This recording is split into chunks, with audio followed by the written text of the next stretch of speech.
Hello and welcome. This tutorial is for the Beltane Flame Hat from the Anti-Craft. I will link everything in the description. For this pattern I'm using two different colors of DK weight. I'm using this sort of deep red as the main color and black as a contrast color. You're also going to need a set of needles. Obviously I'm using 4mm circulars, your measuring tape, scissors, a darning needle of course, and also optional pom-pom maker. If you don't have one, you can make pom-poms without it, and you could even omit the pom-poms, but it's nice to have and handy for this particular pattern. I will link the pattern itself in the description. It is written to be done either in the round or flat. I am doing this in the round because I just think it makes more sense to do it that way. And if you haven't knit in the round before, then this may be a great opportunity to learn magic loop. So I will walk you through all of this. This would actually be a great first pattern for both knitting in the round and color work. The adventurous beginner could try both, and I will hold your hand through the whole thing. So 4.5mm needles and DK weight yarn is the most important part of this. So I'm just going to move all this out of the way, and we can start with a long tail cast on.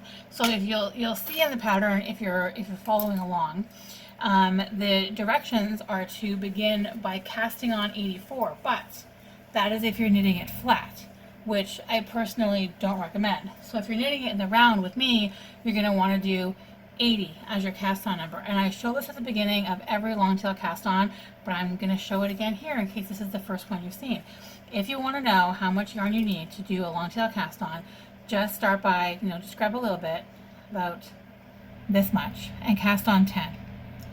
And I'll also show you how to do the cast on again too. So you hold it slingshot style, and you can use your index finger on this side to hold the stitch in place. We're going to come under this yarn here by your thumb, over this yarn here by your index finger, and then pull it through the hole you've created there. So again, under out here, over out here, and through the middle. So we're just going to cast on 10. So 3, 4, 5, 6, 7, 8, 9, 10. Then we're going to slip this off. Just keep your finger here so we can measure. This is how much yarn we need for 10 stitches. So we're just going to measure that against what we have. So now that's how much we need for 20 and 30 and 40 and 50 and 60 and 70. Sorry, my yarn is dancing around, and 80, and we'll go a little more for good measure. And then don't start here because your tail will be ridiculously long. Grab the beginning and hold it at the end, and then just find your middle here without making a big knot, and then this is where you're going to start. So I'm going to cast on 80 stitches. There are instructions for sizing up and down by going up and down a needle size or up and down a yarn weight. The pattern does say that if you have about a 20 to 22 inch head, it should fit comfortably, and that you could size up or down with needles, with a needle change or a yarn change, but that's up to you. Also, when you're counting your cast on, if you tend to lose track, you can always put a stitch marker after every 10 stitches, and then you're just counting by 10 each time you're counting up, and when you go back and double check to make sure, you'll know because you're only counting by 10. So I'm going to cast on 80, and then I'll meet you back here to do magic loop and get knitting in the round. Okay, so we've pinched the middle and we're working in a circle like this. We've got the cast on edge all the way around, not twisted, so it's all lined up properly. And then you've got your working yarn coming from the right hand side. Put this beginning of round marker, slip that on, and now you're ready to begin. So this particular pattern, you just start knitting right away. There's no ribbing. We're just knitting for 10 rounds in your main color. That's it. Just knit every stitch all the way around for 10 rounds. Keep track of what round you're on, but just knit 10 rounds, and I will meet you back here. Actually, you know what? I'll meet you back here when we get here, in case you have never knit in the round magic loop before and you maybe don't know what to do when we get there. So I'll knit to there and then show you how to fix that.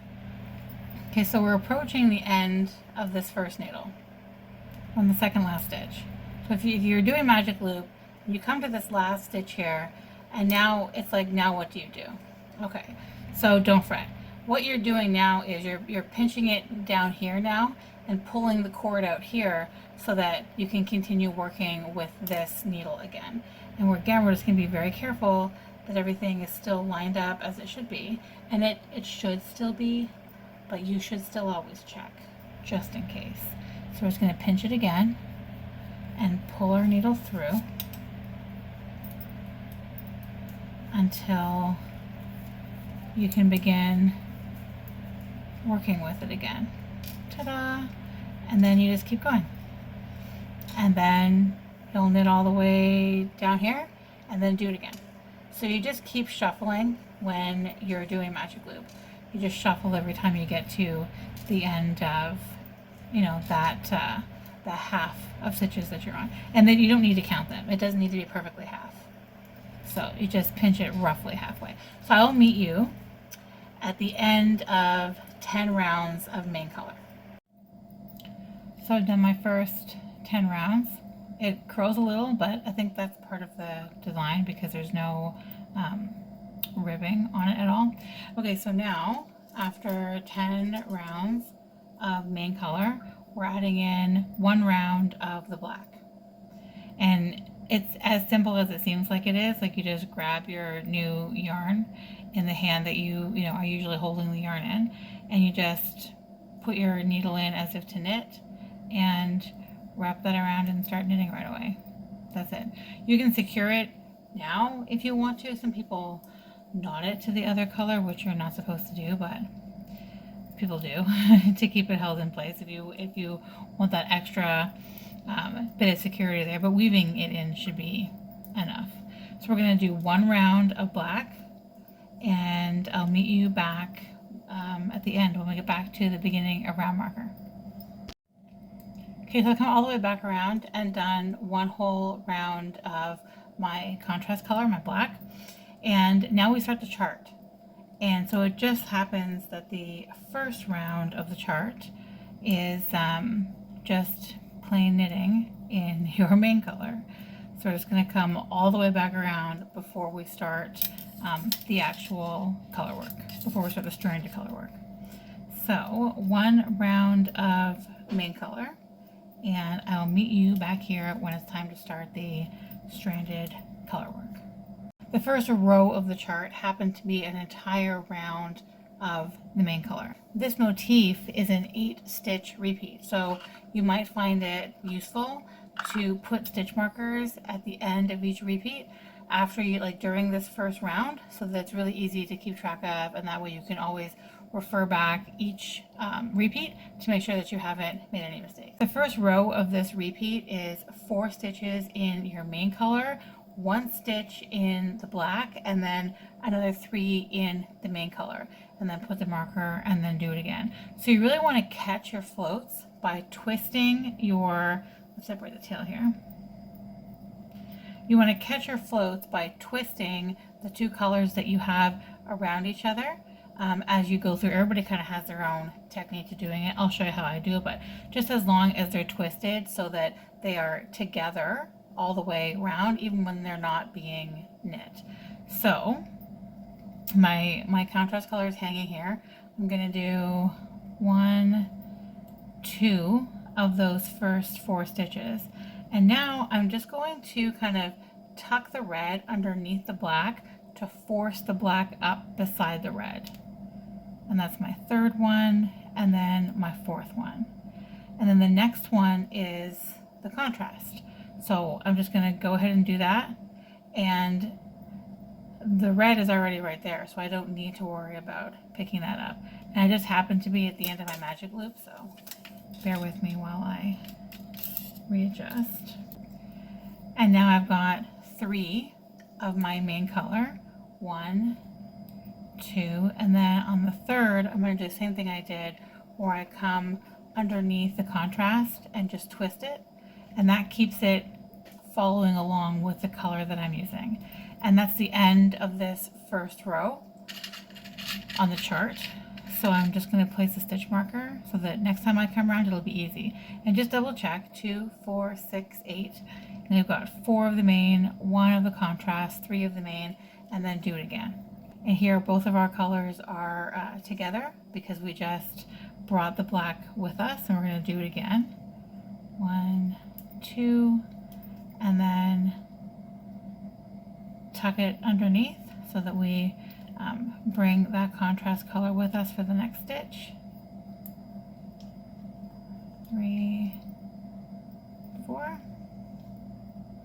and the contrast, and then I've got 3, of the main, so 1, 2, and then tuck it behind again on the last one, and then place the next stitch marker, and on and on. And then when you come all the way around back to the beginning of round marker, you're completely finished doing the first row of that stitch motif, and then just move on to the next one. And remember that when you're reading knitting charts, you're reading them from the right side to the left side, from the bottom to the top.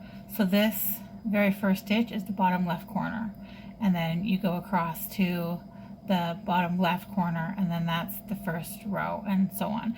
So you go the next row up to do the next round of stitches. So I will actually check in about the halfway point. So this is actually more like 3/4 of the way through this chart than halfway through the chart, but here we are so far. I think I have 2 or maybe 3 more rows left on the chart, and I just have my stitch markers every 8 stitches because we're working with an 8 stitch repeat, of course, and this is what my floats look like in the back. I'm catching them every 2 to 3 stitches. And yeah, this is where we are so far. It is curling on the bottom, but this is the style of the pattern. Otherwise, there would have been a section of ribbing at the bottom. And I think overall, once you see it done, like here's a picture of it done, it belongs there. So I will come back when I'm done this chart because there's a little bit of knitting in between before we get to the next chart. So the first chart is complete. The first chart includes 1 plain round of red at the beginning and 1 plain round of red at the end, but then the next chart doesn't include any border rounds like that. So the instructions here are to do 1 round of black, and then 1 round of contrast, so 1 round of black, and then 2 rounds of red before the next motif. So we're just going to go across this round all in your contrast color. So for me that's black, and we're going to drop these stitch markers as we get to them. We're just going to take these off as we do this main color round. So I'm going to finish this round of black and take all these stitch markers off. Then I'm going to do my 2 rounds of red, and then I'll meet you back here when we're about to start the next chart. So I finished those few rounds of plain knitting, and now we're on to the next chart. So it just begins with 2 stitches of your contrast color, and then 2 stitches of your main color, and then back to the contrast color again. And after you go 2 stitches away from where your other color of yarn is, you want to make sure that you're wrapping. I know I already said this, but I just want to remind you, you want to make sure that you're just twisting in some way. So I'm working with the black, I'm doing another stitch of the black. This red is trailing behind a little bit. So I'm just going to take the black, put it underneath the red, and then knit with it. So now I pulled that red, instead of it being over here, now, here I'll come a little bit closer. Instead of the red being back here, now the red is all the way up here with the color that I'm working with. So you just always want to make sure that you're carrying your floats all the way across so that they don't make the work too tight, because otherwise it'll become really bunched up, or when you slide it over something, they won't be like slide it over your head, or if it's a sock or whatever, you won't have any give at all because it'll end up being way too tight. So from here, we're just going to keep going as we were. Just remember to put your stitch markers at the end of each repeat. This chart is a 12 stitch repeat. So every 12 stitches, you're going to slip another stitch marker on at the end of each repeat, just to keep track a little bit better, to make sure that you don't, if you've made a mistake, you find it sooner than you would have otherwise. So I will meet you back here when we finished this second chart. Come to the end of my first repeat here, and it's a 20 stitch repeat. So even if you didn't mark, like put stitch markers in between these guys, I would recommend putting it in between these, just because realizing at the end that you're off by a stitch and having to figure out where it happened, it's so much easier to just do it this way. And then you can count each time and just make sure 2, 4, 6, 8, 10, 12, 14, 16, 18, 20, yep, and then keep going. Yeah, and that way you can just check each time on this first round that you always have 20, and then when you come to the end of each repeat, you can always stop and refer to the chart and make sure that you did that correctly before you move on to the next one, just because finding it in the moment or within 20 stitches is so much easier than finding it 60 stitches later and having to tank back all the way. So I'll meet you at the end of this next chart. So I will meet you at the end of this last chart.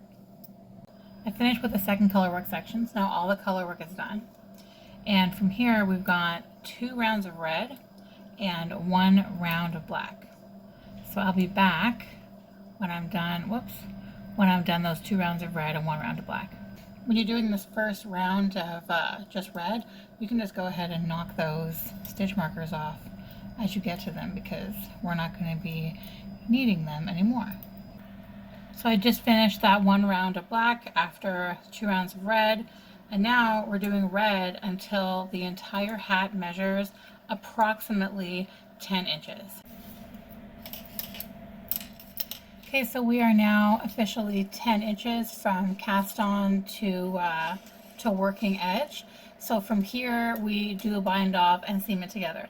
There were 2 kinds of instructions for this pattern. It could be knit in the round as we have done, or it could also have been knit flat back and forth, in which case now you would be seaming up a side and then binding up the top and then seaming up the top. However, I had another thought.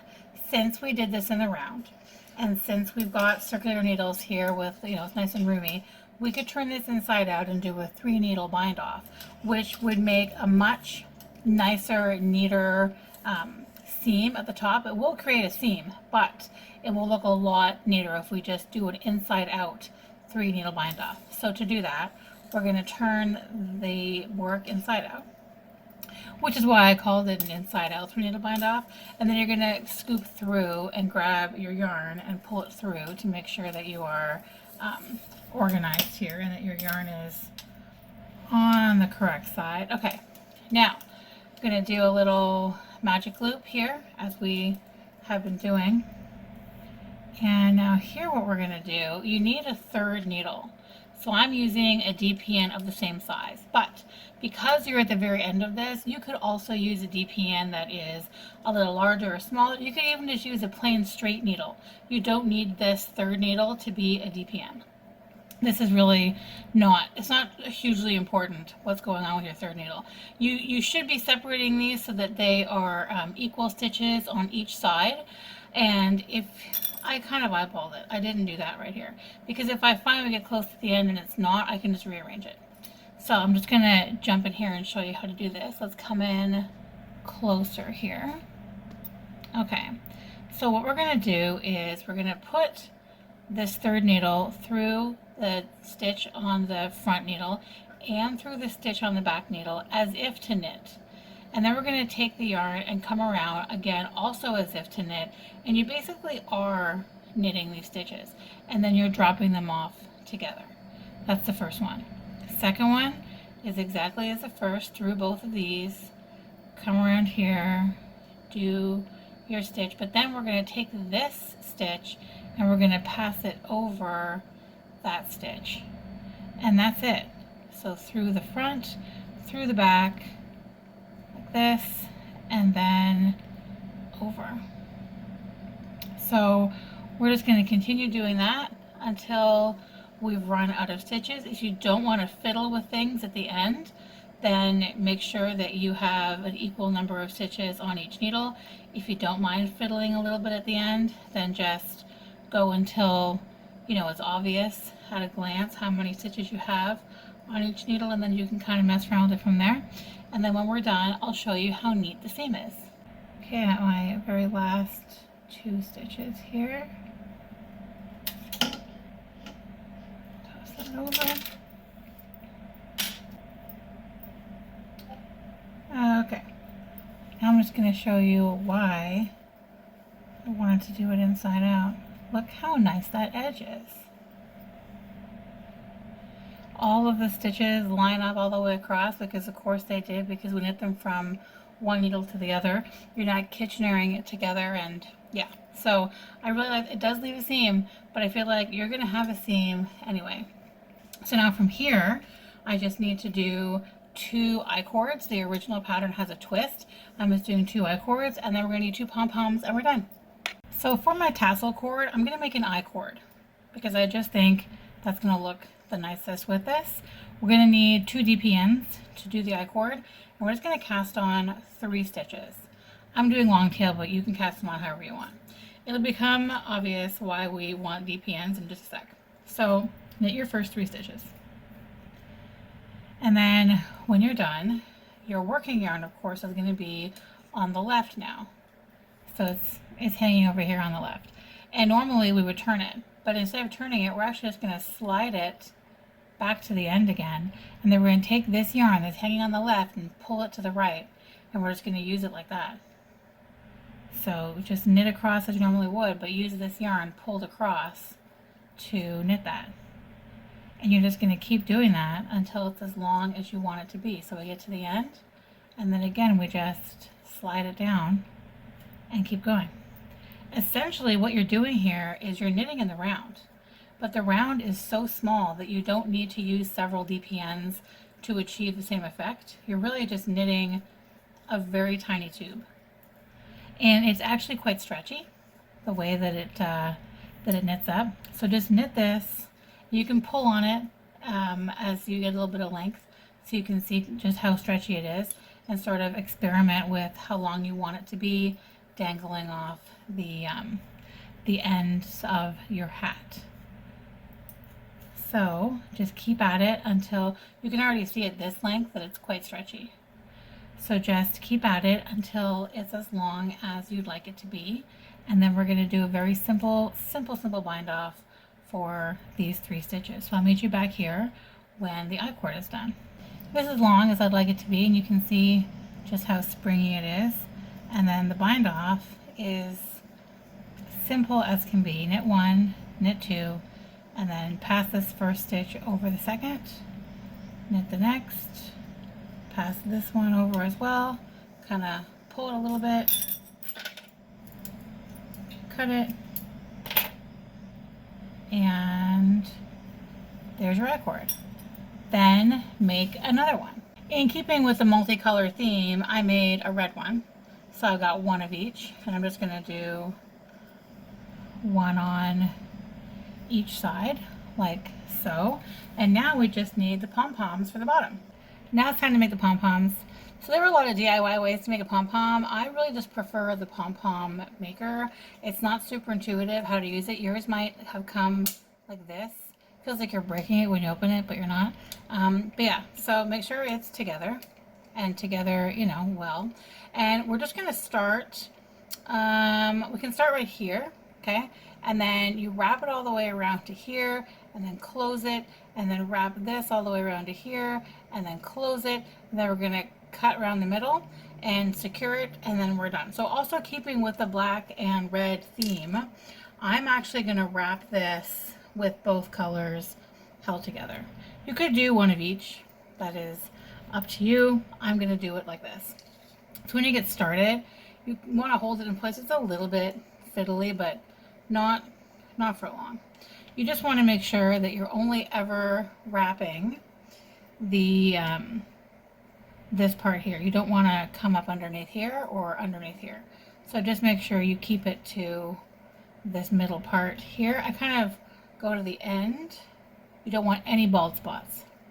Just kind of come to the end And then to make it nice and floofy, I might go back the way I came. You don't want that to happen. Go back the way that I came here, just to make sure I don't have any bald spots. Okay, and then we're gonna close it. And this crossover thing here is not a big deal. Don't worry about that. Just make sure that you don't come up on top of that flat bit. And then just do the same thing on this side. Wrap it all the way around, all the way around. Okay, now we're gonna close it.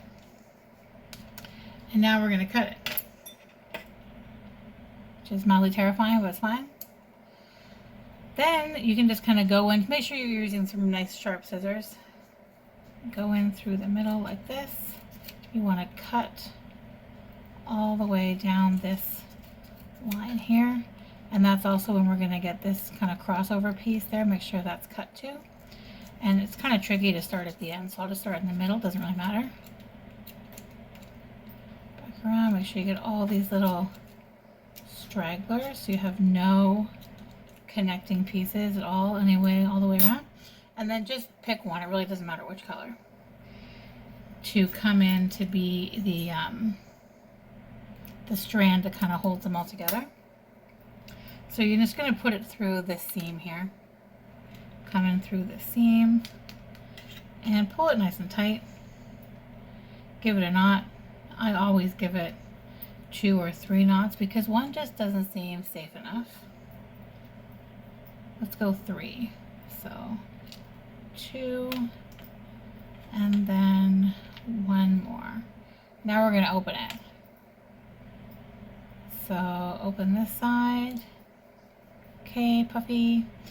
And then open that side. And then we're just going to pull it apart in the middle. Ta-da! And then, you know, you can fluff it up and spend a ridiculously long time kind of trimming to make sure that it's totally perfect. But there you go. So make 2 of these and then attach them to one each to the bottom of the icords that you made.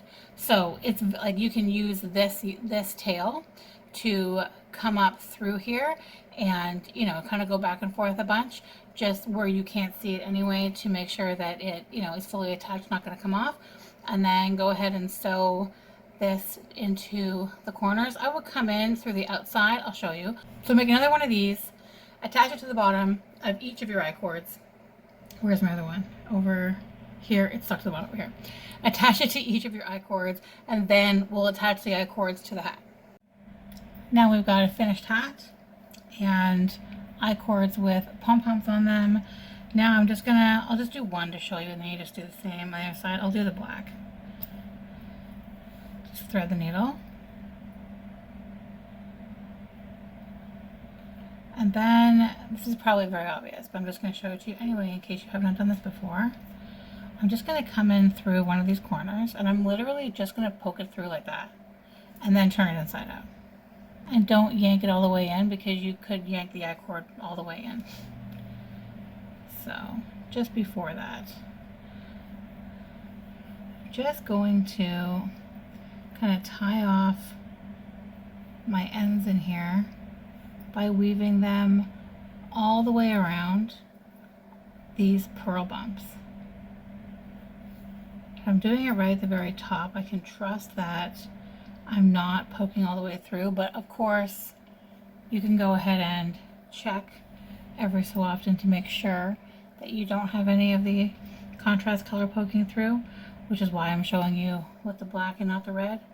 I just want to come in through these pearl bumps here. Kind of go around in a circle. And then you can go out one layer, like one row all the way around again. In this case, on this side, we have the end from a 3 needle bind off. So you can, of course, you know, just tie that off there, but you're not going to have an end on the other side. And there's our finished hat. And the way that's meant to be worn, let's say that this is the back, they're just knotted like this to bring it together like that. So instead of doing the decrease on the top, it's meant to be worn kind of like a square like that and then tied like that. Ta-da! I hope you found this tutorial helpful. If you did, I hope you found this tutorial helpful. Give it a thumbs up if you did, and I would absolutely love to see your finished hats. So tag me on socials when you post them. The original pattern and all my yarn details and everything else can be found in the description. Thanks guys, bye!